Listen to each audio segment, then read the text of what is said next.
atau jikalau kita berada. Ya, tapi sebelumnya 5 kali kebaktian berikut nanti Anda saksikan jikalau ketinggalan. Kalau bisa juga mendobel ibadah, alangkah indahnya, lebih baik sehari di rumah Allah daripada di tempat lain. Kita sekarang bahas tentang tidak sok atau minder. Ciri-ciri orang Kristen sejati ya begitulah. Kalau Anda lihat orang Kristen yang sok, apalagi sok karena materi. Gak ada yang namanya sombong rohani karena ministry. Sombong itu gak rohani, rohani gak sombong. Kalau kita melihat orang Kristen yang sombong, itu error kekristenannya. Tapi jangan hakimi dulu. Mungkin dia sedang mengalami korsleting. Nanti dia akan bertobat. Mungkin dia tetap, bisa jadi dia tetap saudara seiman, keselamatannya tulen. Tapi kekristenannya mengalami gangguan. Karena mungkin dia nggak fokus ke Tuhan, dan iblis berhasil untuk mengganggu imannya, dan sehingga dia tidak lagi, mungkin dia sudah tidak dekat sama Tuhan Yesus. Mungkin mengalami semacam pingsan rohani atau kekeringan. Orang bisa berubah loh ke sifat lama. Jadi please kalau kita dengar, kita tahu ada orang-orang begitu, doakan. Jangan hakimi mereka dulu, let's pray for them, supaya mereka mengalami pertobatan sekali lagi. Ya. Tetapi kalau orang Kristen itu sok terus dan terus menerus sombong dari sejak awal resumenya gitu. Sejak pertama kali dia mengaku dirinya Kristiani itu sombong sekali sampai hari ini. Kita patut meragukan sana Kristen sungguhan atau Kristen abal-abalan. Sebab Kristen dan sombong itu enggak jodoh. Sebab Kristus tidak sombong. Jadi jangan sok. Dan juga tidak boleh minder. Orang minder sama orang sombong itu sebenarnya sama. Satu koin yang sama tapi dua sisi yang beda. Bedanya orang sombong punya sesuatu yang disombongkan. Punya materi misalnya. Orang minder gak punya apa-apa tapi iri sehingga berkata enak aja orang itu. Tunggu ya sampai aku suatu hari berhasil. Biasanya orang minder kalau dapat sukses, sombongnya lebih sombong dari orang sombong. Paham maksud saya? Tapi sebenarnya orang minder lebih baik daripada orang sombong karena tidak ada yang disombongkan. Ya, tidak boleh sok atau tidak boleh minder. Mari kita sekarang belajar firman Allah yang ditemukan di surat Yakobus pasal yang pertama ayat yang ke-9 sampai 11. 3 ayat dulu sebagai ayat mas. Di bahasa Indonesia Alkitab kita LAI bunyinya ada tambahi tajuk begini, keadaan rendah dan keadaan kaya. Saya baca ayat 9. Baiklah saudara yang berada dalam keadaan yang rendah bermegah karena kedudukan yang tinggi.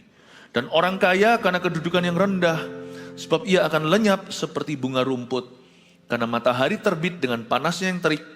Dan melayukan rumput itu sehingga gugurlah bunganya dan hilanglah semaraknya. Demikian jugalah halnya dengan orang kaya. Di tengah-tengah segala usahanya ia akan lenyap. Ini 2 ayat pertama susah dimengerti dan jarang dibahas. Seolah ada permainan kata, padahal sebenarnya di dalamnya penuh hikmat Allah. Baiklah saudara yang berada dalam keadaan yang rendah, bermegah karena kedudukan yang tinggi. Yakobus itu, penulis surat Yakobus ini adalah saudara Yesus Kristus, anak Maria dan Yusuf. Dia menjadi dia menjadi gembala sidang di gereja mula-mula Yerusalem. Dia menuliskan di dalam gerejanya di Yerusalem, nanti juga perkembangan-perkembangan berikutnya, Paulus merintis gereja di antara orang-orang bukan bangsa Yahudi. Selalu ada orang kaya dan orang miskin. Salah satu pertikaian yang terjadi, benar bukan pertikaian, tetapi ya sedikit cekcok lah ya. Itu antara Hellenistik, antara orang-orang janda-janda, perempuan-perempuan Yahudi yang bicara bahasa Yahudi dan yang bicara bahasa Yunani. Terjadi perbedaan status ekonomi. Kalau Anda ingat cerita di Kisah Para Rasul, sehingga rasul-rasul didesak untuk mengangkat 7 diaken. Di antaranya, salah satunya yang terkenal sekali, yang mati menjadi martir pertama gereja mula-mula namanya Stefanus. Untuk memberi makan, diakonia kepada orang-orang yang papah, yang tidak punya. Terjadi beda hawa. Jadi dari sejak awal aja sudah ada yang namanya sosial ekonomi yang berbeda. Gereja yang sehat tidak dibangun oleh orang kaya. Juga tidak dibangun oleh orang miskin saja. Tapi dibangun oleh orang miskin dan orang kaya yang takut akan Allah. Dan yang cinta jiwa-jiwa. Gereja kita juga sama. Gereja kita ini dibangun oleh persembahan hidup seluruh jemaatnya, kaya atau miskin, Indonesia Barat sampai Indonesia ke Timur, sampai ke bangsa-bangsa malahan hari ini. Tetapi kita harus mengerti bahwa kaya miskin itu adalah term yang diciptakan oleh manusia.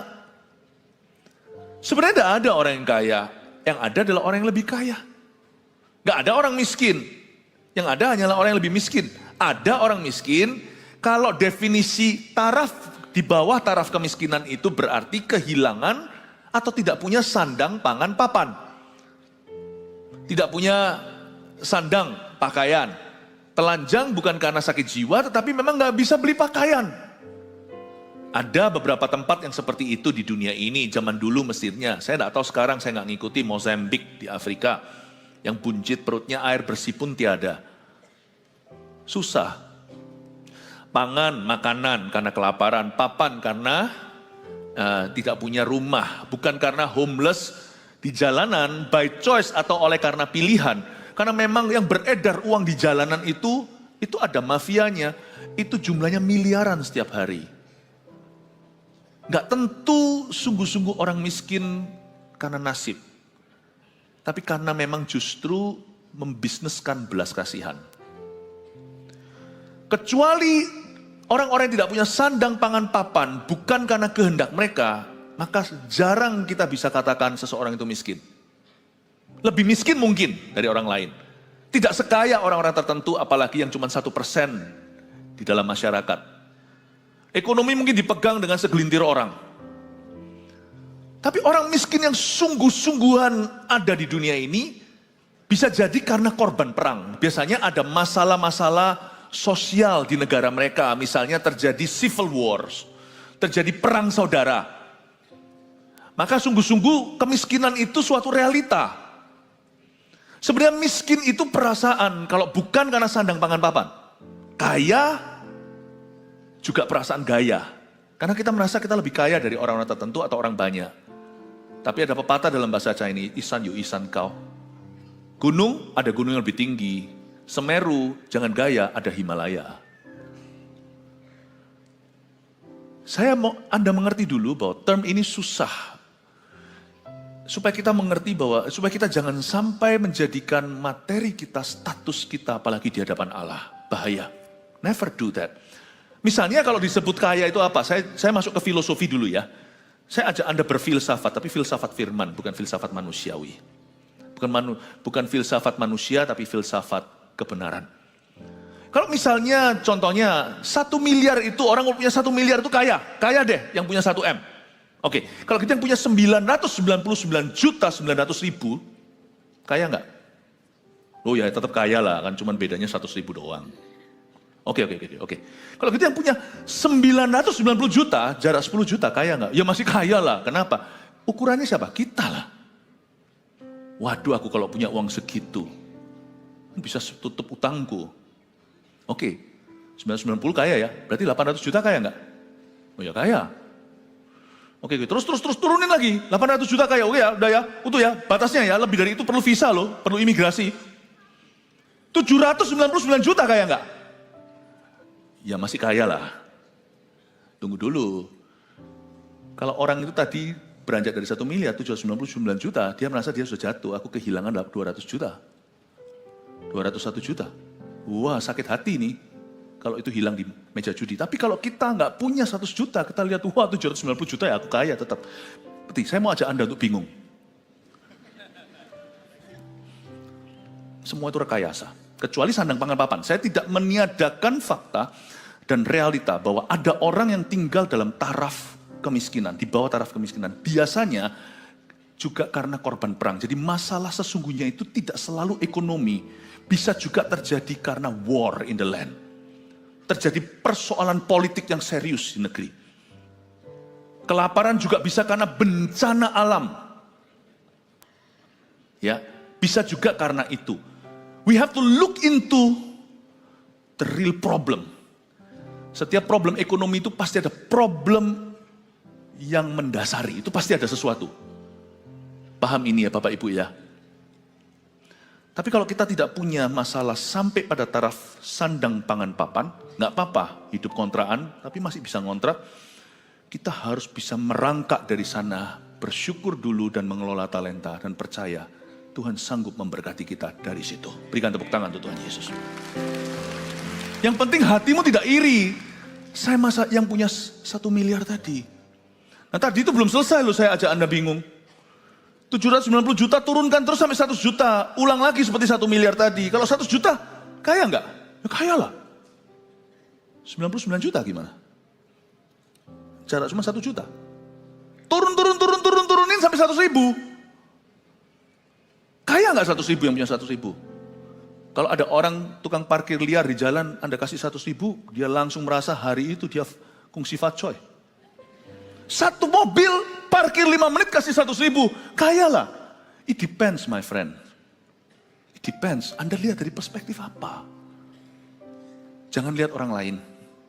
Lihat Tuhan, dan lihat Anda beranjak dari kilometer mana. Jangan iri sama yang di atas, jangan gaya sama yang di bawah. Kelola hidupmu dalam takut akan Allah. Puji Tuhan untuk sandang pangan papan.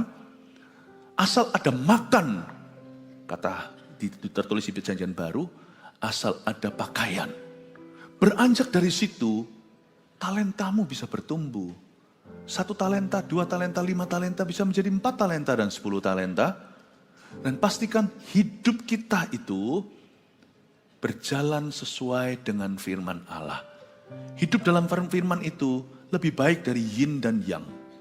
Sebab Tuhan kita itu seimbang. Gak usah pakai filosofi dunia, gak perlu pakai embel-embel superstisi. Tuhan itu selalu akan mengimbangi. Asal kita hidup dalam kebenaran, hidup kita gak akan timpang.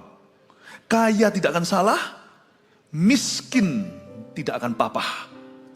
Karena Tuhan pasti akan memelihara, dan Tuhan pasti akan menuntun. Kita punya satu jalan aja. Mereka hendak berjalan makin lama makin kuat, hendak menghadap Allah di Sion. Ekonomi bukan kutukan, tapi kerohanian yang salah itu kutukan sebenarnya. Asal manusia rohmu benar, dari sana apapun bisa Anda kelola menjadi sesuatu. Wong 5 roti 2 ikan aja bisa kasih makan 5.000 orang kok. Yang percaya kasih tepuk tangan untuk Tuhan sekali lagi. Saya ngomong begini supaya jangan ada di sini yang juling rohani. Jangan mau dibingungkan oleh setan dan pikiran kita yang bulat sendiri. Saya ajak kita untuk mengerti bahwa Tuhan itu mempercayakan tiap orang itu beda-beda. 1, 2, dan 5 jangan saling pandang. Pandanglah Tuhan. Tapi hiduplah sesuai dengan yang ditunjukkan. Mari kita sekarang lihat sikap hati apa yang harus kita pasang. Kita mulai dengan membahas dulu orang yang miskin. Tanda kutip.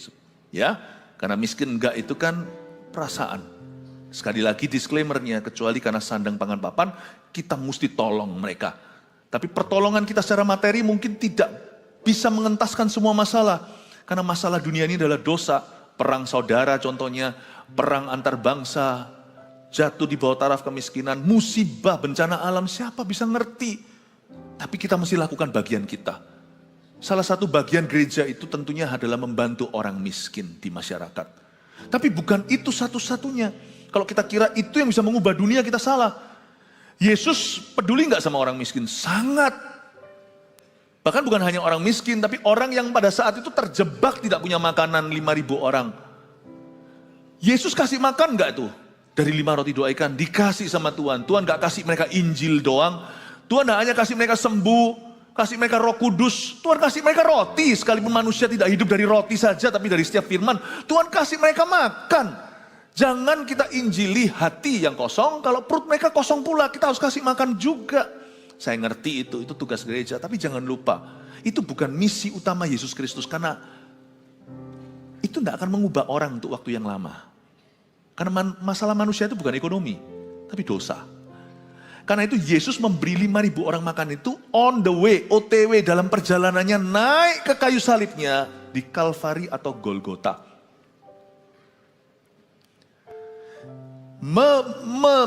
Membantu menolong orang-orang miskin di komunitas kita, in our community, di masyarakat, itu harus sesuatu yang gereja dan orang-orang Kristen serta perusahaan-perusahaan yang mereka jalankan harus mereka lakukan OTW. dalam perjalanan untuk memberitakan Injil ke seluruh dunia. Tujuan akhirnya itu Golgota, itu yang mengubah orang. Karena kita bisa beri orang makan, tapi kalau mereka besok binasa, kita tidak pernah bawa Injil pada mereka, percuma. Tidak akan ada gunanya untuk waktu yang lama. OTW, dalam perjalanan memberitakan Injil, gereja harus sembari kasih roti. Kita beri sembako kepada siapa yang perlu. MSP lakukan itu, Mawar Sharon Peduli waktu pandemi misalnya. Anak-anak hamba Tuhan yang tidak bisa sekolah, kita lakukan itu. Bahkan hamba-hamba Tuhan kita kasih paket-paket, nggak hanya Alkitab, kita juga kasih yang mereka butuhkan. Kita sampai sekarang terus melakukan itu. Tapi kita tidak gembar-gemborkan. Karena kebaktian terakhir nanti saya jelaskan, melayani orang miskin maupun orang kaya itu harus tulus hati. Kalau orang kaya bukan demi supaya dapat sesuatu dari mereka, jangan gampang terima sesuatu dari orang kaya. Kami tidak punya kebiasaan itu. Karena mereka sudah biasa di dunia mereka itu beli pakai money. Kalau sampai Anda terima itu sudah beda, Anda tidak punya otoritas.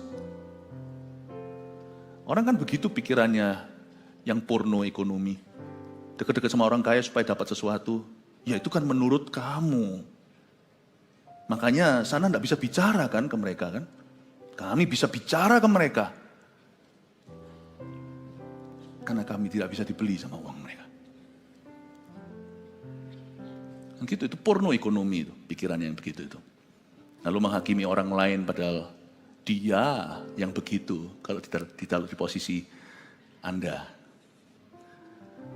Pada orang-orang yang saya perlu untuk menegasi hal-hal seperti ini supaya jangan ada orang yang picik hati. Not in our church, di luar sana kita tidak bisa kontrol. Tapi di gereja kita harus mengerti bahwa kita hanyalah anak-anak Tuhan. Dan kita semua harus punya mentalitas miskin di hadapan Allah. Peduli amat sana miskin atau sana kaya.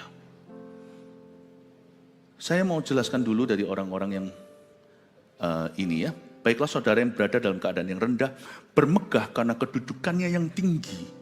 Ini susah dimengerti. Gimana orang yang keadaannya rendah alias miskin harta, bermegah karena kedudukannya yang tinggi. Tapi sebaliknya, tapi orang kaya karena kedudukannya, karena memang keadaannya tinggi, dia harus bermegah karena kedudukannya yang rendah. Ayo, saya ajak mikir ya. Keadaan rendah miskin harta harus bangga sama kedudukan yang tinggi. Tapi keadaan yang tinggi, udah dari sononya orang kaya, harus bermegah justru karena kedudukannya yang rendah. Nah ini apa artinya? Saya perlu ayat firman Tuhan lain untuk bisa mengilustrasikannya. Mari kita sekarang baca di Markus 12 ayat 41 sampai 44. Coba saya jelaskan.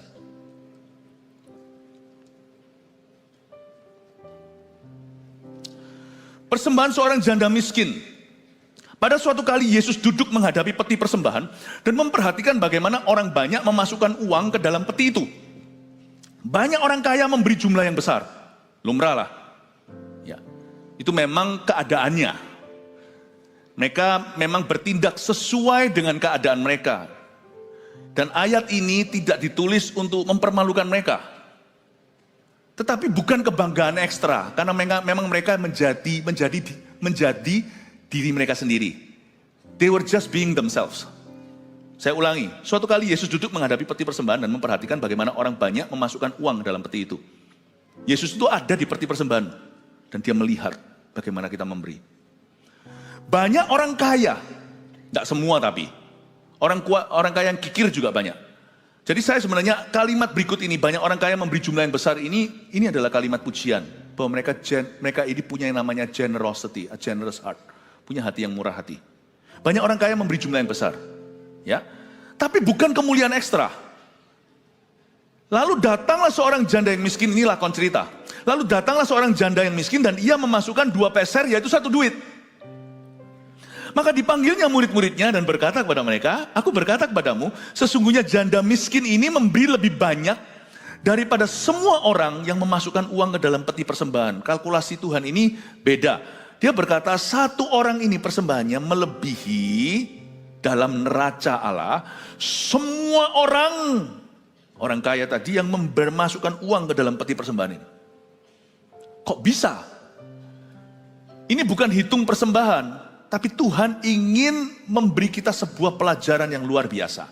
Sebab mereka semua memberi dari kelimpahannya.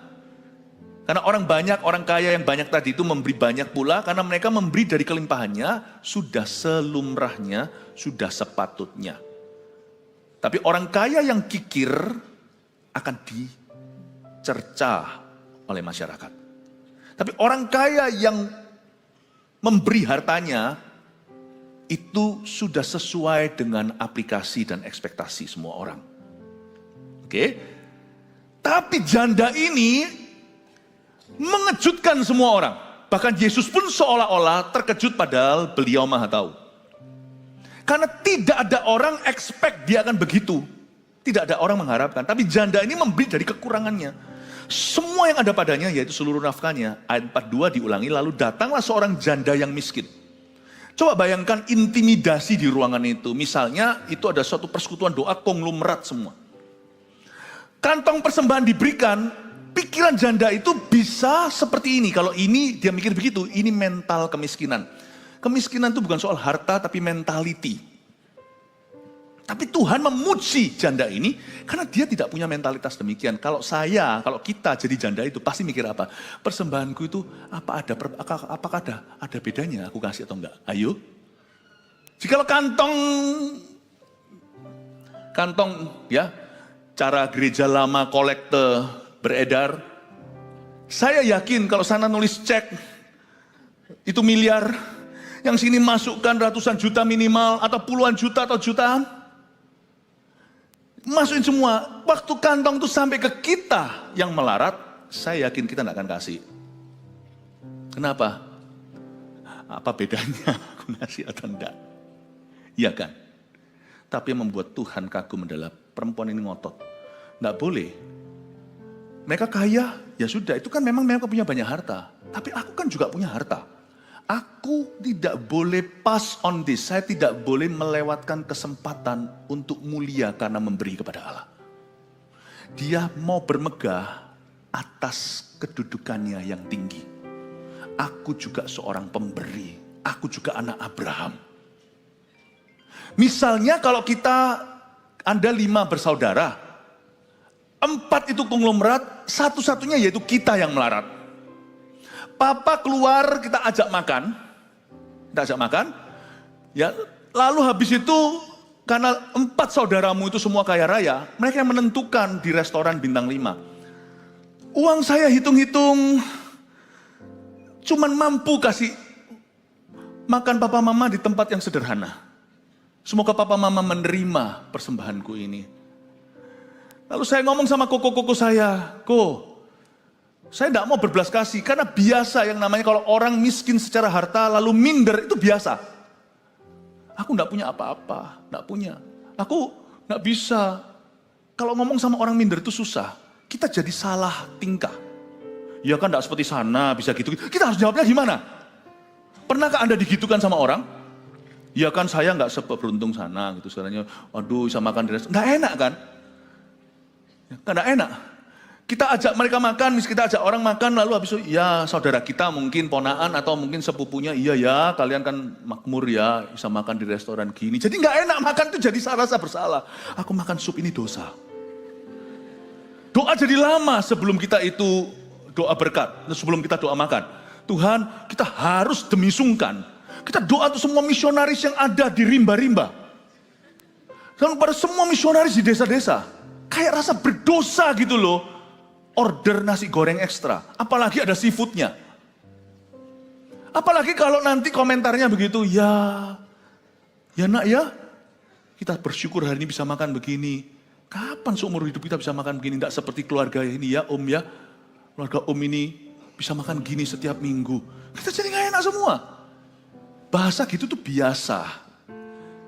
Keluar dari orang yang merasa dirinya miskin. Not this woman. Siapa bisa sangkali? Memang keadaannya rendah.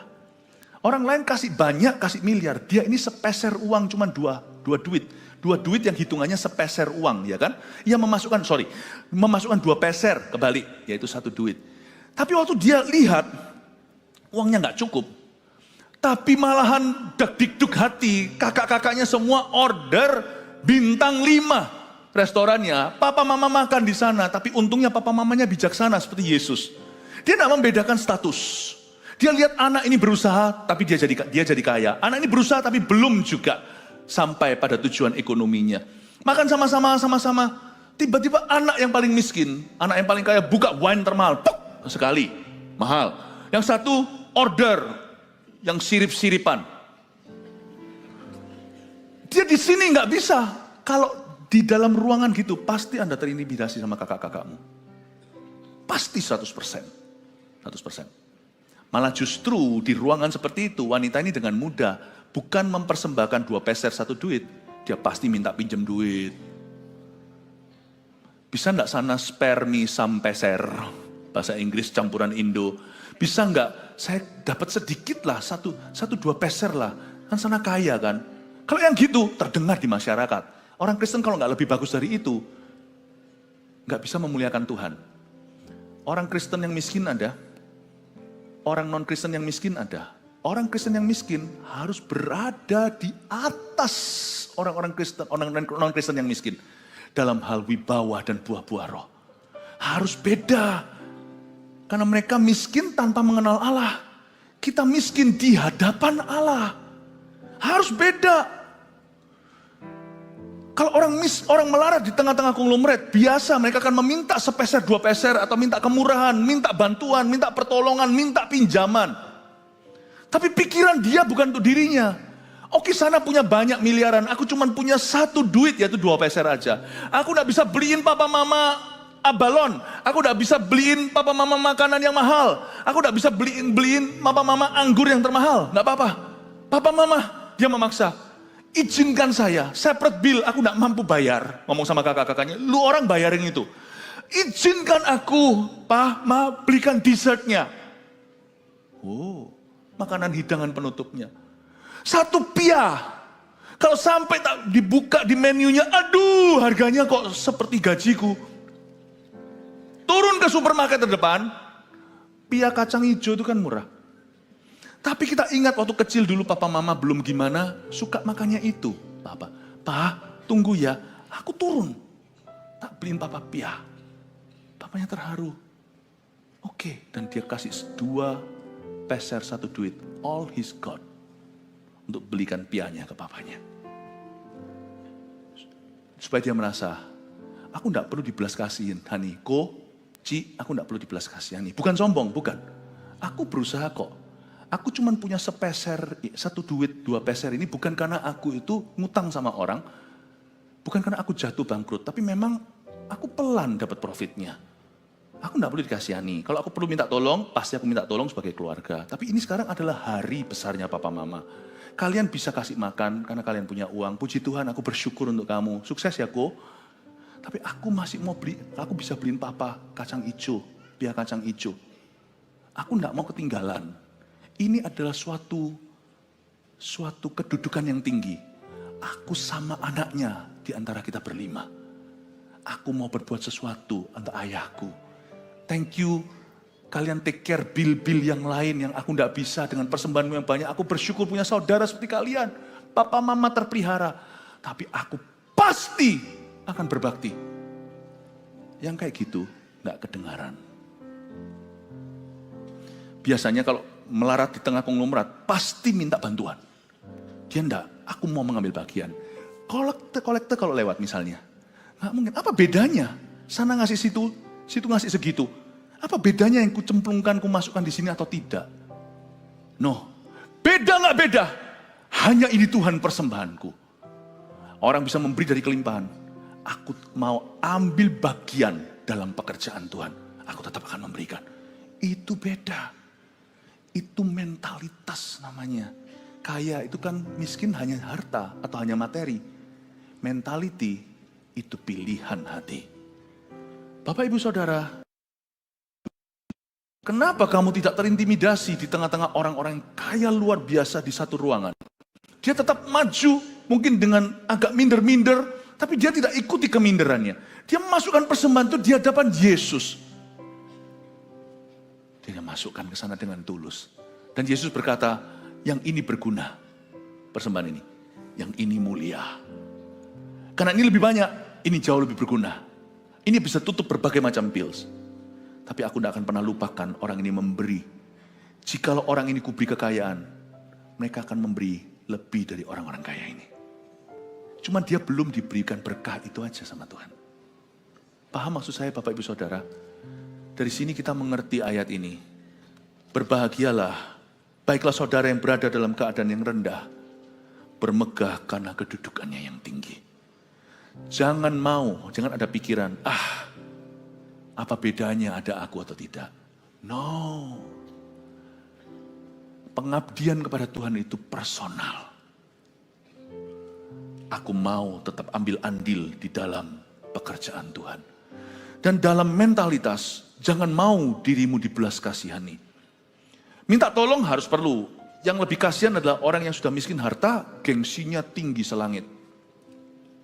Gak ada salahnya kita itu minta tolong. Kalau itu sah misalnya, kita kenal seseorang, aku gak minta dibelas kasihani, jangan gampang makan bubur. Ada pepatah Chinese bilang begitu, jangan makan nasi lunak. Tapi kalau misalnya saya berada di dalam himpitan ekonomi, dan saya masih punya jiwa di dalam raga saya, tubuh saya masih kuat bekerja. Mau kerja apapun silakan, asal sah. Saya tidak akan malu akan pekerjaan saya, pekerjaan saya legal. Misalnya saya dulu berada di status tertentu lalu saya jatuh. Tapi demi menyambung kehidupan untuk anak-anak saya, keluarga saya nggak peduli. Mau saya nguli kek, mau saya apa kek, saya akan lakukan itu. Nggak ada pekerjaan haram itu, nggak ada kecuali kriminalitas. Misalnya teman-teman saya dulunya itu saya piutangi. Misalnya dulunya teman-teman itu saya pernah bantu, tapi sekarang mereka beruntung saya jatuh. Saya nggak akan malu loh. Saya tidak akan malu cairkan jasa asal tidak murahan. Karena saya adalah anak Tuhan, kalau miskin pun di hadapan Allah. Keadaanku memang rendah sekarang, kau jangan tertawa. Tapi hatiku bukan tinggi hati, hatiku berwibawa, aku anak raja. Keadaanku rendah, tapi kedudukan yang tinggi. Kedudukanku itu tetap tinggi di hadapan Allah, itu yang kujaga dengan wibawa. Saya pasti tanya dengan beberapa teman saya, beberapa teman pasti mengecewakan, saya harus siap hati karena ada orang yang ditolong, nanti suatu hari tidak berterima kasih. Biasalah, Yesus menolong 10 orang kusta, sembuhkan semua, 9 hilang kok. Misalnya saya telepon 10 teman saya, 9 tolak saya. Bahkan telepon saya tidak diangkat. Satu yang mengangkat saya berkata, saya tidak minta pinjaman, kamu jangan takut. Biasanya kalau orang jatuh itu dihindari teman. Orang kalau kaya, dideketin teman. Saya pasti akan ngomong sama teman saya, kita sudah berteman, miskin atau kaya, kamu jangan takut, jangan tutup teleponku, aku tidak minta bantuanmu, aku minta bantuanmu, tapi aku tidak minta uangmu. Kamu kalau punya lowongan pekerjaan, atau kamu kenal siapa, referensikan ke saya, kan kamu tahu kan etika kerjaku seperti apa. Aku jatuh ya mungkin karena tidak beruntung, itu aja. Tapi aku tuh niat kerja, tolong ya, kalau kamu temukan, kalau ada lowongan pekerjaan, ingat saudaramu ini ya. Aku tidak minta duit, aku tidak minta pinjaman. Aku sampai sekarang masih bisa survive. Mungkin teman itu tergugah. Ini loh, aku kasih uang. Dia kasih, jangan langsung iya. Itu kelihatan sekali niat hatinya. Nggak mau, tapi habis itu diterima. Kita kadang-kadang, kalau kita bilang enggak. Kecuali kalau sungguhan itu orang mau memberi, dia pasti akan mendesaknya sampai titik memalukan. Yang kayak gitu, jangan malu-maluin. Kalau memang itu berkatmu hari itu, anggaplah itu sebagai pinjaman. Nanti pada waktu Anda suatu hari berhasil, sekalipun itu pemberian bukan pinjaman, ingatlah jasa orang itu. Jangan lupa, kalau roda berputar naik ke atas atau turun ke bawah, waktu suatu hari orang yang memiutangimu, meskipun itu bukan dalam bentuk hutang piutang, tapi bentuk kasih, justru kau harus ingat orang itu. Kalau suatu hari Anda beruntung, jangan lupa mereka yang mengangkatmu. Dan misalnya kalau orang itu memberikan dalam bentuk bala bantuan finansial, keuangan gitu, kalau Anda tolak, pastikan dulu Anda tolak pertama. Mengapa? Karena orang bisa aja sungkan. Kalau Anda tolak pertama, dia berkata, ya sudah, berarti itu konfirmasi. Orang itu tidak 100% ingin memberi, mungkin dia mau, istrinya nggak mau. Jangan Anda berdiri di antara suami istri jadi alasan cekcok mereka nanti. Ngapain kamu bantu temanmu? Teman Anda rela, tapi nyonyanya nggak mau atau sebaliknya. Anda tolak pertama. Jangan mentang-mentang sini miskin misalnya, semua harus diterima. Tolak dulu. Setelah Anda tolak, dia tetap paksa sampai pada titik dia berkata, saya dan istri saya sudah sepakat, ini memang untukmu, ya sudah. Ketika Anda terima, Anda berkata terima kasih. Tapi tujuan utamamu bukan money. Kalau Anda telepon orang begitu, aku minta kerjaan. Kalau memang sana ada kerjaan, tolong beritahu saya. Saya siap. Saya siap ceklok pagi, ceklok malam, tidak ada satupun uang akan saya korupsi. Saya pasti akan bekerja dengan sungguh-sungguh. Karena pekerjaan yang mapan sekarang adalah dambaan. Agar saya bisa menyambung kehidupan. Tolong ya bro, kalau ingat-ingat aku ya. Yusuf lakukan itu di penjara. Waktu kamu diangkat, ingat saya. Dilupakan sama salah satunya. Yang satunya berapa tahun kemudian baru ingat itu. Tukang roti, tukang juru minum. It's okay untuk minta tolong. Apa yang lebih kasihan adalah orang miskin dan gengsinya segunung. Tapi juga sama parahnya kalau orang kaya yang gaya. Bapak ibu saudara, mari kita pelajari ini. Ini hikmat-hikmat Allah yang saya bagikan. Wanita ini sama sekali tidak ada roh pengemisnya. Dia itu cuma punya 2 peser, 1 duit. Dia mau terlibat. Meskipun loh sesungguhnya terus terang ya. 1 duit itu cuma bisa beli apa sih? Coba Anda cek lah. Coba riset, 2 peser itu bisa beli apa di bait Allah? Itu nggak bisa mempersembahkan korban bakaran. Paling cuma bisa beli di pasar situ burung kecil, burung gereja itu untuk dipersembahkan. There's nothing, tapi Tuhan puji dia berkata orang ini nggak ada roh beggarnya, itu nggak ada. Ini adalah orang yang keadaannya rendah memang iya.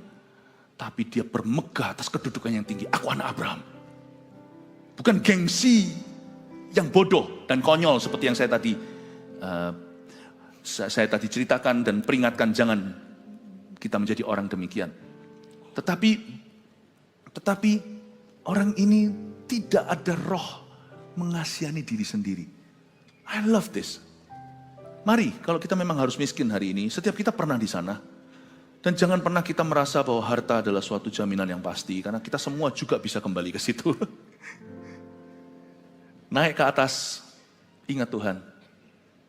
Turun ke bawah, jangan lepaskan Tuhan. Sana anak Abraham. Kalau kita memang harus miskin, mari kita miskin di hadapan Allah. Kita berwibawa. Karena karakter kita tidak ada hubungan dengan materi. Mentalitas itu adalah kekayaan karakter sesungguhnya. Kerohanian, ciri-ciri orang Kristen sejati tidak ngaruh 100% harta naik atau harta turun. Tidak sampai ke core atau tidak sampai ke pusat manusia rohnya. Tidak terjamah. Saya ajak Anda sekarang melihat dari sisi orang kaya. Ayat 10, dan orang kaya karena kedudukannya rendah, sebab ia akan lenyap seperti bunga rumput.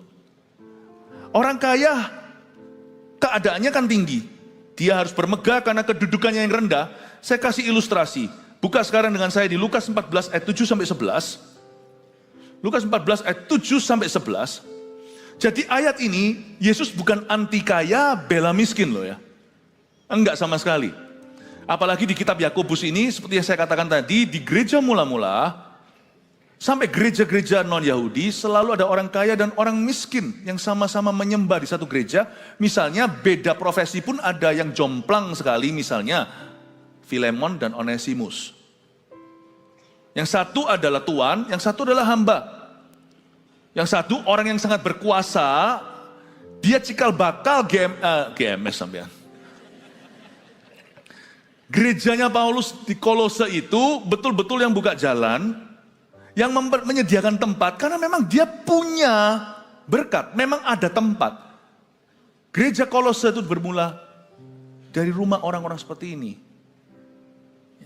Dari rumah Onesimus.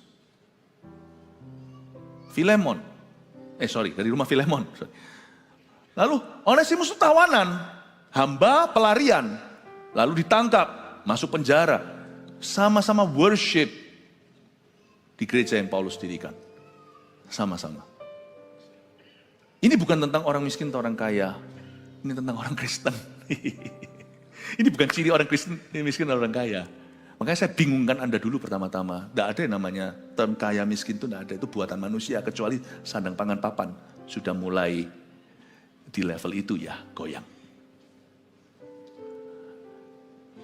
sampai tinggal di jembatan bukan karena sakit jiwa, bukan karena apa, tapi memang sungguhan nggak ada tempat. Lain cerita. Bahkan di negara-negara besar pun itu juga nggak tentu. Ada orang pernah interview orang di jalanan, dia berkata karena dia dapat yang namanya welfare dari pemerintah itu lebih besar daripada kalau dia kerja UMR. Berapa orang memilih nganggur di zaman pandemi di pemerintah-pemerintahnya yang sungguh-sungguh bertanggung jawab, misalnya Selandia Baru, Australia, begitu-gitu ya. Saya enggak tahu ya, saya mungkin kalau salah, pasti ada. Saya belum melakukan semua risetnya tentang itu, tetapi intinya ada orang-orang yang memilih untuk tidak bekerja karena dapat tunjangannya lebih gede. Sekali dia kerja, hilang itu privilege-nya. Dan UMR-nya tidak melebihi welfare-nya. Jadi sangat tricky, ada orang-orang yang memilih begitu. Tapi ada orang-orang yang tidak punya pilihan, nah itulah taraf kemiskinan. Nah yang itu harus kita bantu. Tapi sekarang ini bukan soal miskin atau kaya, bukan. Ini bukan ciri orang miskin atau orang kaya, ini ciri orang Kristen yang sejati ketika mereka kaya atau miskin. Sekarang kita lihat orang kaya bagaimana harus bermegah karena kedudukannya yang rendah. Apa maksudnya? Lukas 14 ayat 7-11, tempat yang paling utama dan yang paling rendah. Karena Yesus melihat bahwa tamu-tamu berusaha menduduki tempat-tempat kehormatan. Ia mengatakan perumpamaan ini kepada mereka, figure of speech. Ya, ini adalah ilustrasi. Kalau seorang mengundang engkau ke pesta perkawinan, janganlah duduk di tempat kehormatan. Sebab mungkin orang itu telah mengundang seorang yang lebih terhormat daripadamu. Supaya orang itu yang mengundang engkau dan dia jangan datang dan berkata kepadamu, berilah tempat itu kepada orang lain. Lalu engkau dengan malu harus pergi duduk di tempat yang paling rendah di depan semua mata ya. Sorry kok. Ya, ini bukan tempat engkau. Berdiri. Kamu gak tahu aku siapa ya? Nah biasanya itu gak mungkin orang miskin gitu. Orang miskin lebih baik mereka gak mau diketahui. Bedanya mobil, ini cuman ilustrasi ya, ini gak sungguhan. Kaca film, kalau orang mau banggakan diri, kacanya dibuat transparan. Tapi kenapa kalau orang ketangkep, misalnya ditangkep karena kriminalitas, tutup semuanya. Karena ketika orang di posisi bawah, dia tidak mau cerita. Tapi ketika dia di atas, dia mau bangga. Bapak ibu saudara, orang yang berkata, lu gak tahu gua siapa, itu biasanya bukan orang miskin. Tapi orang yang berada, berpengaruh, punya kedudukan yang tinggi. Dan orang ini Tuhan berkata, kamu jangan cari tempat yang terutama. Ayat 10, tapi apabila engkau diundang, pergilah duduk di tempat yang paling rendah. Ingat tadi, dan kepada mereka yang kaya, hai saudara-saudara, kepada Anda yang berada, firman dengan jelas dan tegas berkata, bermegahlah karena kedudukanmu yang rendah. Carilah tempat duduk yang bukan paling utama. Mungkin tuan rumah akan datang dan berkata kepadamu, sahabat silakan duduk di depan. Dan dengan demikian engkau akan menerima hormat di depan mata semua tamu yang lain. Sebab barang siapa meninggikan diri, ia akan direndahkan. Dan barang siapa merendahkan diri, ia akan ditinggikan. Ini bukan berarti kita menyangkali kekayaan yang diberikan oleh Tuhan. Dan yang kita peroleh akibat karena kita mengelola hidup kita dengan benar.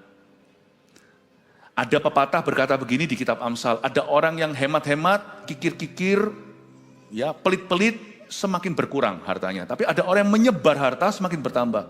Give, it will come back to you. Berikan, itu akan kembali kepadamu. Good measure, press it together, running over. Suatu takaran yang kau pakai dalam pemberian, itu sampai kau tekan-tekan seperti zaman dulu kalau orang mau isi bensin, perjalanan jauh, gak mau isi lagi. Mau tahu, mobilnya itu digoyang-goyang supaya kiranya minyaknya itu bisa turun lebih bawah supaya memberi ruang banyak. It will come back to you. Tuhan akan limpahkan. Ya. Misalnya kalau kita memperoleh harta yang halal karena berkat Allah, susah payah tidak mengikutinya, jangan takut untuk Anda menikmatinya dalam takut akan Allah. Gak usah takut orang iri, karena sebenarnya manusia itu bisa saling menuntut, tapi Tuhan hanya menuntut mereka hidup benar dalam konteks mereka. Orang yang punya satu talenta mawas diri dengan satu talenta itu dan nikmati upahmu per hari itu dari Kristus. Jangan lupa kata pengkhotbah, makan minum dengan orang-orang yang kau cinta, itu juga bagian dari berkat Allah. Dan juga orang yang punya 2 talenta dan 5 talenta juga punya lebih banyak. Kita nggak usah saling iri, tidak boleh saling membandingkan. Itu penting sekali. Kalau enggak nanti masalah sosial akan terjadi, bukan hanya di masyarakat, terjadi juga di antara saudara seiman. Ketika mata tidak lagi menuju pada Kristus, disitulah banyak sekali komplikasi. Bapak ibu saudara, kalau Allah memberimu harta, Anda nikmati. Ada orang berkata, kata Yudas, ini kan pemborosan. Mestinya hartanya itu minyak narwastu yang dipecahkan, itu harganya setahun gaji. Hanya untuk satu ritual membasuh kaki Yesus. Ngapain sih buang-buang untuk dekorasi? Dekorasi ini, dekorasi itu. Itu kalau dijual kasih orang miskin. Sedangkan Yudas yang ngomong gitu tidak pernah jual apa-apa untuk orang miskin. Pada waktu Yudas berkata demikian, dia bukan peduli sama orang miskin, tapi memang hatinya dia tidak cinta sama Tuhan. Tuhan berkata, orang miskin akan selalu ada di antaramu. Gak apa-apa perempuan ini lakukan begini, karena memang ini kairos momennya dia. Ini memang berkatku untuk dia curahkan ke kakiku. Tuhan tidak pernah anti. Jadi kalau Anda diberi berkat, nikmatilah. Nikmatilah. Tapi nikmatilah dengan cara yang benar. Namun demikian, sekalipun Anda bisa menikmati berkat yang tanpa susah payah bisa mengikuti, tetap kita harus selalu menargetkan yang namanya kedudukan yang rendah. Bawa diri demikian rupa.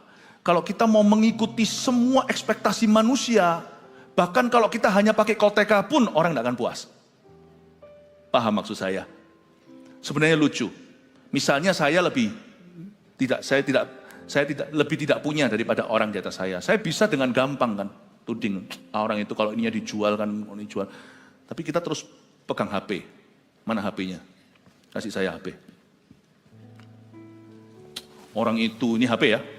Begini, orang itu begini, mestinya ini dijual lah, ini. Orang kalau begini terus mana bisa diberkati Tuhan? Karena dia tidak begini sama Tuhan. Tidak memandang Tuhan. Dan tidak mengelola. Dia tidak berserah, tidak fokus pada kerjanya, tidak pada dirinya. Begini terus kan. Sadarkah Anda? Betul, kita bisa menuding yang di atas kita. HP di tanganmu itu dijual juga bisa loh. Di Mozambik itu jadi air bersih. Dari sini kalau ada yang mau nanti mudik ke Medan, please jangan naik pesawat. Setiap dolar itu bisa sekolahkan anak di Mozambik.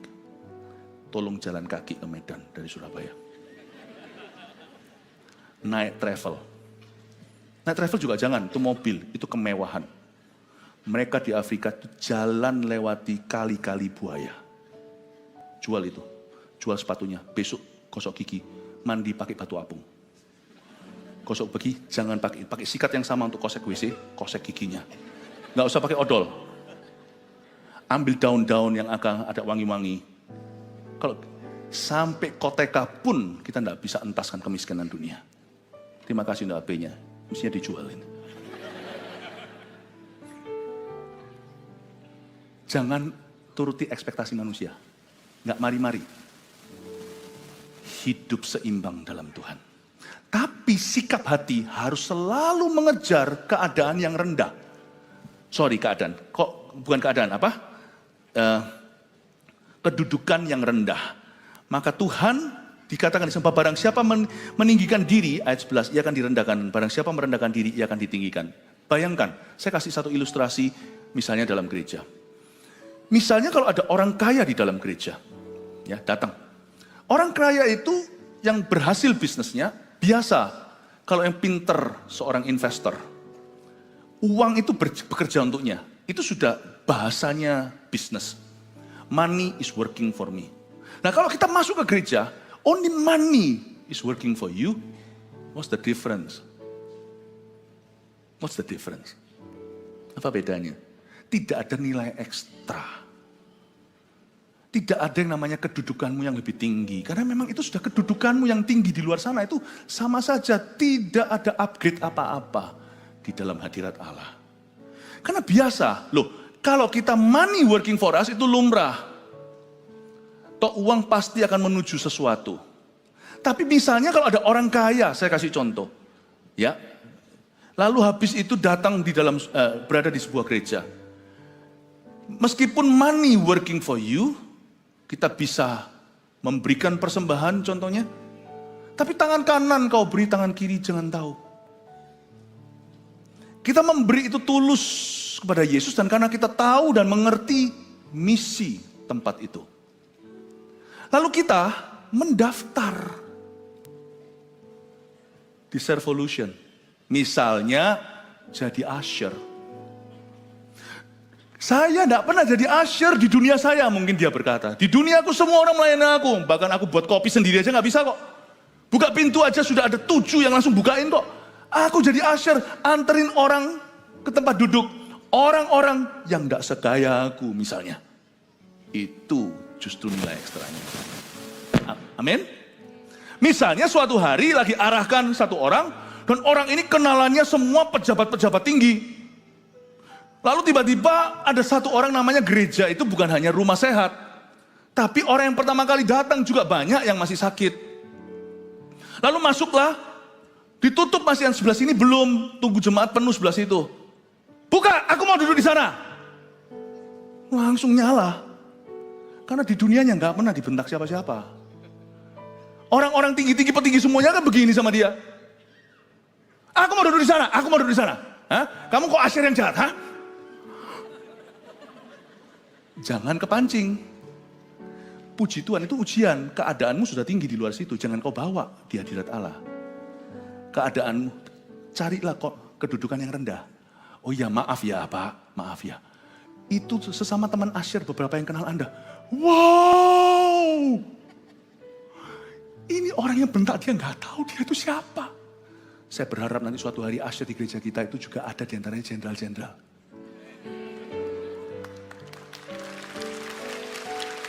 Tapi tolong simpan bintangmu. Di rumah Tuhan hanya ada satu bintang, bintang timur Yesus Kristus. Lalu setelah dibentak, lah kalau dia dibentak keluar semuanya bodyguardnya. Kalau memang ada suruh duduk di kantin bodyguardnya sebentar, cuti. Suruh jadi jemaat. Anda jangan ada kalau Anda pelayan Tuhan. Ya Pak, dijelaskan. Mukanya mungkin merah, tidak pernah dia digitukan. Tolong Pak, ini daerah yang begini. Tapi akhirnya ketua asyir, yang jauh lebih miskin dari dia, berkata sama dia, biarin Pak, nggak apa-apa. Kita jangan geger kalau orang memang mau duduk di situ, nggak apa-apa kok. Tetap masuk surga gitu ya. Akhirnya diizinkan. Oke baik, silakan. Gitu, lain kali ya, jangan ketus-ketus kamu ya. Lalu duduk dia. Iya Pak, mundur. Itu semua sampai istrinya pun bisa nangis lihat dia. Ini orang kalau di kantornya kayak gitu, matilah korban bakaran. Itu pertumbuhan. Kalau your money works, itu biasa. Di bisnis juga gitu. Lalu setelah itu, belum selesai nih ceritanya. Tuhan itu kan plot twistnya banyak. Suatu hari di kantor, Anda mesti interview staf baru. Ternyata orang yang bentak Anda itulah aplikannya salah satu. Masuk, copotlah jantungnya, Bapak. Iya. Silakan duduk. Jangan Anda hajar di tempat kantormu. Itu orang kalau bukan Kristen, atau dia cuma datang ke gereja, cuma simpatisan, dia akan mengagumi imanmu. Anda akan wangi. Akan membuat nama Kristus wangi. Itu baru Kristen sejati. Paham Bapak Ibu Saudara? 3 poin sini bawa pulang ke rumah. Semoga kita semuanya dalam roda ekonomi kita yang selalu akan berubah-ubah. Tidak pernah lupa bahwa kita pada dasarnya hanyalah orang Kristen yang sejati saja. 1, uang jangan dijadikan status dan alasan untuk sok atau minder. Beda satu orang dengan orang lain itu kaya dan miskin cuma satu kok. Masalah kita sama, sakit kita juga sama. Sakitnya orang banyak, orang kaya juga banyak. Ya. Makan terlalu banyak daging juga bisa jadi masalah. Sebenarnya bedanya kita dengan satu dengan yang lain, sini lebih banyak. Di akun banknya lebih keisi, sana enggak. Udah gitu aja. We are the same. Kita semua sama. Jangan dijadikan status atau alasan untuk sok atau untuk minder. Yang kedua ini penting. Orang Kristen yang kaya jangan gaya. Dan orang Kristen yang miskin, please jangan minder. Jemaat ini saya ajari. Yang kaya, belajar untuk memuliakan Allah. Dan kami tidak menyesali kekayaanmu asal diperoleh dengan benar. You bisa nikmati hidup. We are all happy for you.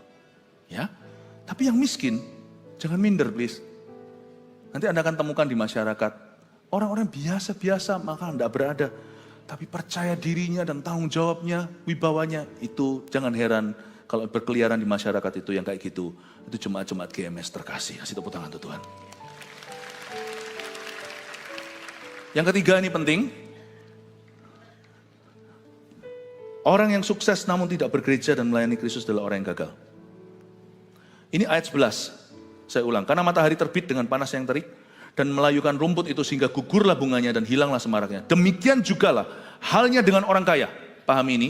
Ini bukan untuk orang kaya saja. Orang kaya miskin sama aja ya. Itu semua ilusi. Demikian juga halnya dengan orang kaya. Di tengah-tengah segala usahanya, ia akan lenyap. Tuhan berjanji itu. Kecuali kalau kita membangun sesuatu yang nilainya kekal. Semua yang kau bangun akan lenyap di tengah-tengah umurmu. Tengah umur itu bisa jadi umur 80. Itu tidak seberapa dibanding eternity. Tuhan berkata, kaya, miskin, itu cuma di dunia. Tapi kekekalan itu jauh lebih lama, miliaran, triliunan tahun, entah hanya Tuhan yang tahu berapa lama. Dibanding dengan 80 tahun, 70 tahun umur, 90 lah taruhlah. What is it? Tuhan bilang kamu akan di tengah-tengah segala usahamu, kamu akan lenyap. Kecuali engkau membangun sesuatu secara yang bernilai kekal. Saya pinjam kata-kata kalimat gembala kita di GMS Batam, Pak Suwandi. Saya setuju, itu has been always my principle, selalu prinsip saya. Tapi waktu kami berbicara beberapa waktu yang lalu, dia ngomong sesuatu yang diajarkan ke anaknya, itu bagus sekali. Nah, kamu kan sekarang mau kuliah, sekolah ini itu.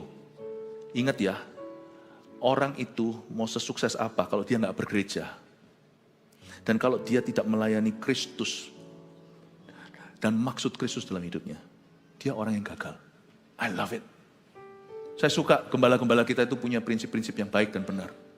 Bahkan mengajarkan anaknya sendiri, kamu nanti kejar karir, ingat, kamu sesukses apapun, sekaya apapun, kalau kamu tidak bergereja, tertanam dan melayani umat Allah, dan kalau kamu tidak melayani maksud-maksud Allah dalam hidupmu, membangun sesuatu yang kekal, you are the most miserable man, orang yang paling gagal di seluruh dunia. Terapkan itu, 3 poin ini munculkan sekaligus. Anda silakan mau foto. Mulai hari ini kita akan menjadi orang Kristen yang komitmen sejati luar dalam. Kaya miskin, tidak masalah. They are just seasons of life. Mereka hanyalah musim kehidupan. Amin. Iya, ini ya. Silakan difoto dengan orang miskin yang ada di depannya. Miskin di hadapan Allah. Haleluya, I love you so much. I love you so much. Grow, bertumbuhlah. Mari kita semua bangkit berdiri.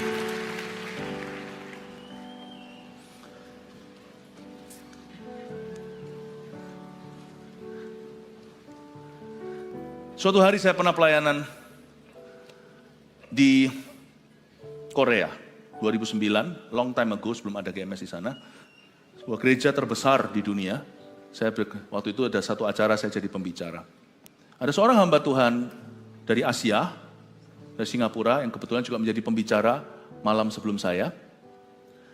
5 malam saya, malam keempat, lalu almarhum gembala dari gereja terbesar itu, gembala seniornya yang berbicara di malam terakhir.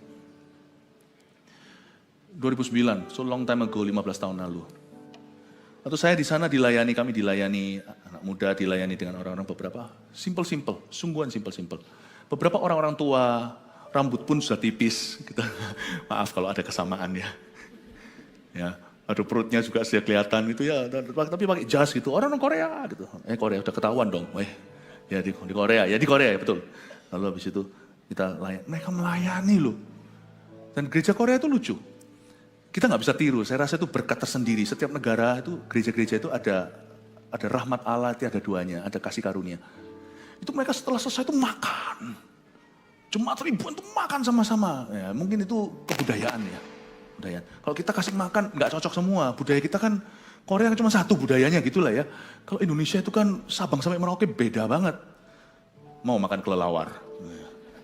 Di timur itu, Indonesia Timur itu sesuatu banget. Di sini saya nggak berani. Mereka makan sama-sama gitu. Melayani semuanya itu ibu-ibu, bapak-bapak. Saya diberitahu sama pastor itu dari Singapura. You know, kamu jangan lihat mereka melayani Tuhan, melayani gitu ya semuanya. Biasa, nampak biasa. Pelayanan semuanya.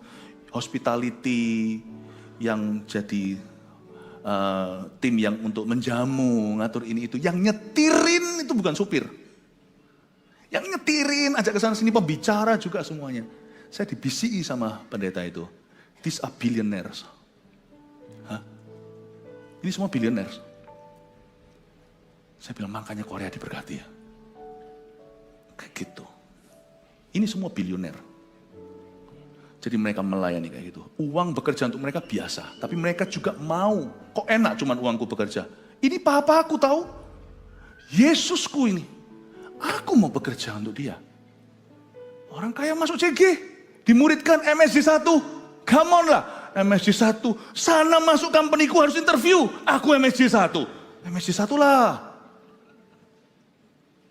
Itu baru mulia. Cari kedudukan yang rendah. Dimuridkan. Sudahlah, sisa hidupmu 90% semua bos. 10% itu jadi murid dan hamba apa susahnya. Itu baru persepuluhan hati. Why not? Saya diberitahu sama hamba Tuhan ini. These are all billionaires. Oh ya? Saya ngomong sama dia. Then I will not treat them differently. Ini ketemu tetap sama siapapun melayani bilioner atau bukan. Nggak masalah kok buat kami. Kami itu selalu orangkan orang. Kemarin sama anak kecil saya orangkan. Kalau ada anak di situ salam gini, saya lari ke sana salami lagi. Sama orang itu tidak boleh memandang muka. Makanya itu firman yang saya bagikan sekarang ini kalau seperti seorang papa yang edukasi anak-anaknya. Anda anak-anak Tuhan, saya bawa spirit Bapak, ajari gereja ini. Karena anak-anak visi GMS itu terdiri dari orang miskin dan orang kaya yang takut akan Allah. Jesus loves you so much. Saya berdoa supaya Anda bertumbuh dengan murni di tempat ini. Kalau Anda mau tumbuh dengan murni, ini gereja untukmu. Nyanyi lagu. Sing. Betapa hatiku berterima kasih. Berterima kasih Yesus. Kau mengasihiku, kau memilikiku, kau memilikiku. Betapa hatiku, betapa hatiku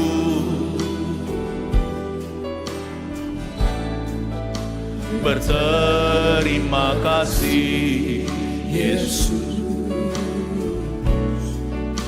Kau mengasihiku, kau memilikiku, kau memilikiku. Mari kita angkat tangan kita. Oh, semua kita miskin di hadapan Allah. Hanya ini Tuhan persembahanku, segenap hidupku, jiwa dan ragaku. Sebab tak ku miliki harta kekayaan yang cukup berarti untuk ku persembahkan. Hanya ini Tuhan permohonanku, terimalah Tuhan persembahanku. Pakailah hidupku sebagai Tahukah Anda, orang kaya itu tidak ada di hadapan Allah. Yang ada hanyalah orang miskin dan lebih miskin di hadapan Allah. Mari kita sama-sama menyembah Tuhan. Hatiku, mari kita lucuti hati kita dari semua kemuliaan dunia. Akui dirimu hanyalah anak-anak kerajaan Bapa. Kau mengasihi, dan kekayaan itu semata-mata hanyalah kepercayaannya.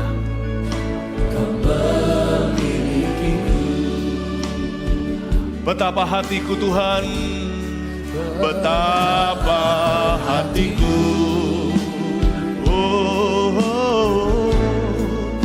berterima kasih Yesus.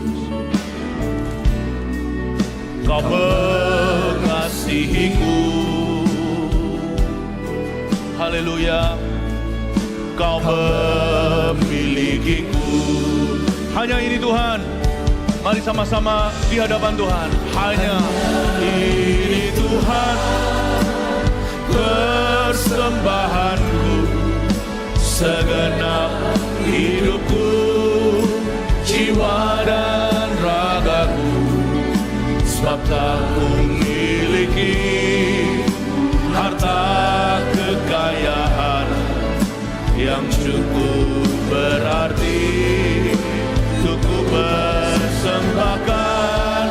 Hanya ini Tuhan, permohonanku, terimalah Tuhan persembahanku.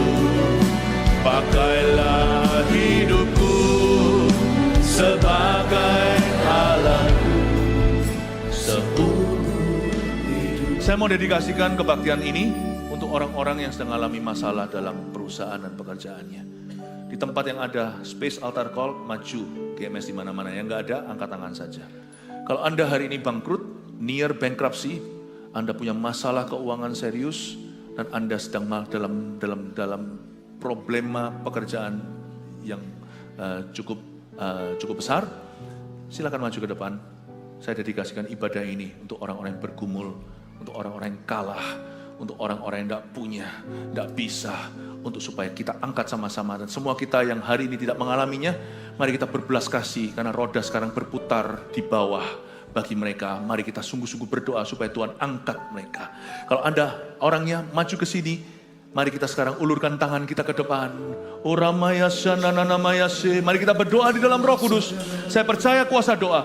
Di rumah doa disebut rumah doa bagi bangsa-bangsa. Oramaya maralamayase, iyaralamayasa nananamo, iyaralamayasa nananamayase, inaralamayasa nananamo.